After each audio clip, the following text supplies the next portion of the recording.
സംസ്ഥാനത്ത് വാഹന മോഡിഫിക്കേഷനിൽ വലിയ ഇളവുകൾ ലഭിക്കാനിടയില്ല. മോഡിഫിക്കേഷനിൽ പൊതുജന അഭിപ്രായം തേടി മോട്ടോർ വാഹന വകുപ്പ് സർവേ നടത്തുന്നുണ്ടെങ്കിലും കേന്ദ്ര സർക്കാരിന്റെ കടുത്ത നിലപാടാണ് തടസ്സം സൃഷ്ടിക്കുന്നത്. സംസ്ഥാനങ്ങൾക്ക് ചെയ്യാൻ പറ്റുന്നത് ചെയ്യുമെന്നാണ് ഗതാഗത മന്ത്രി CP ജോണിന്റെ ഉറപ്പ്.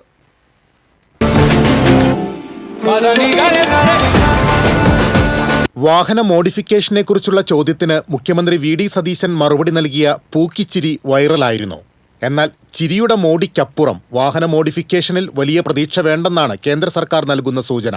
വാഹനങ്ങളിൽ രൂപമാറ്റം വരുത്തുന്നതിന് അനുമതി നൽകാൻ സംസ്ഥാന സർക്കാരിന് അവകാശമില്ലെന്നാണ് കേന്ദ്ര സർക്കാരിന്റെ നിലപാട്.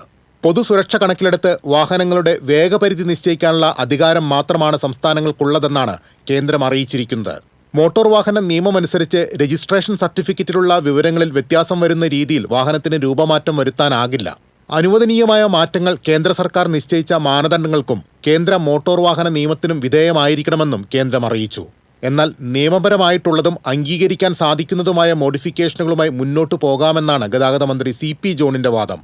എന്തായാലും UDF സർക്കാരിന്റെ തെരഞ്ഞെടുപ്പ് പ്രകടന പത്രികയിലെ വാഗ്ദാനങ്ങളിലൊന്നായ വാഹന മോഡിഫിക്കേഷനിൽ അനിശ്ചിതത്വം തുടരുകയാണ്.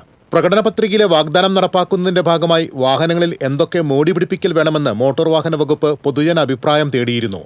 ഇതിനായി അഭിപ്രായ സർവേക്ക് വകുപ്പിന്റെ സാമൂഹിക മാധ്യമ പേജുകളിൽ ലിങ്കും പങ്കുവച്ചിരുന്നു. സർവേ ഉൾപ്പെടെയുള്ളവ നടത്തുന്നുണ്ടെങ്കിലും വാഹനപ്രേമികൾ ആഗ്രഹിക്കുന്ന വമ്പൻ ഇളവുകളൊന്നും ലഭിക്കാനിടയില്ല. News desk TCV.